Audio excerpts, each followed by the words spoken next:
Bismillahirrahmanirrahim, chers frères, chères sœurs, une invocation que disait notre noble prophète Mohammed sallallahu alayhi wa sallam lorsqu'il était en présence d'un malade.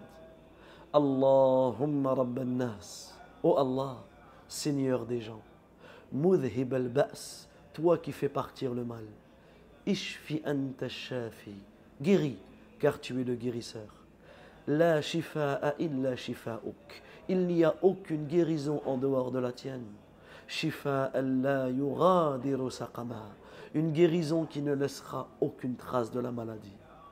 Mon frère, ma sœur, si tu es atteint d'une maladie, ne va pas voir les voyants, ne va pas voir les devins, ne va pas chercher la baraka ou la guérison en dehors d'Allah.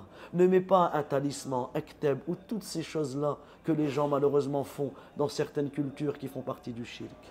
Mais souviens-toi du tawhid.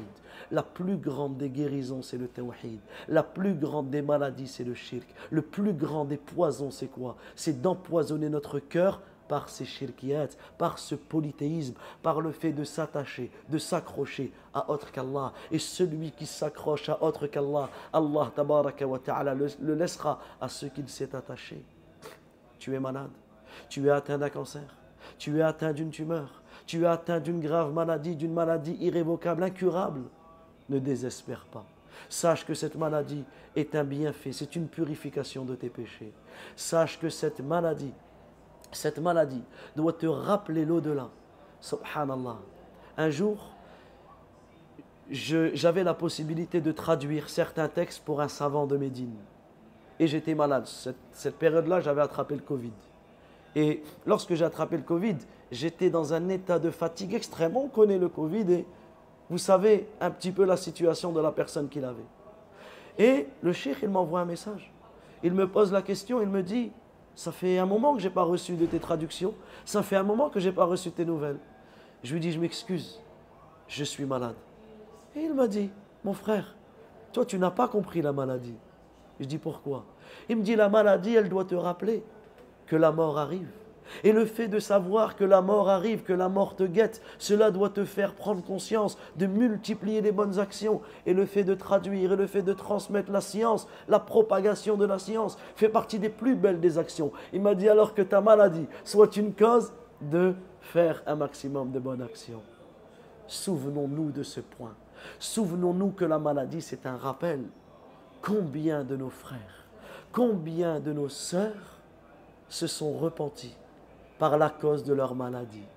Combien de nos frères, combien de nos sœurs sont entrés dans l'islam, se sont repentis de leurs péchés, sont revenus à l'obéissance après avoir désobéi à Allah par la cause de la maladie. Subhanallah. J'ai connu une personne qui ne priait pas. Et à chaque fois que tu lui parlais de la prière, il avait un discours assez dur.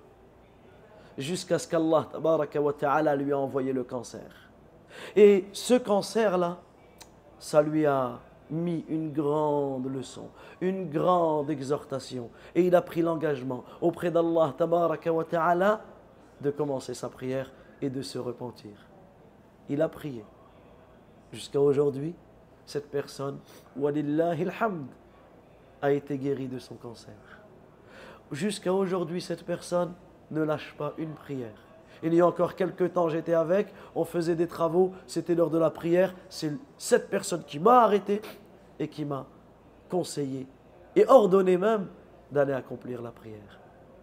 Qu'Allah tabaraka wa ta'ala la préserve, qu'Allah azza wa jal guérisse cette personne d'une guérison totale, qu'Allah tabaraka wa ta'ala guérisse nos malades et qu'il guérisse les malades des musulmans. Allahumma rabban nas, mudhib al-ba's, ishfi anta shafi, la shifa'a illa shifa'uk, shifa'a la yughadiru saqama.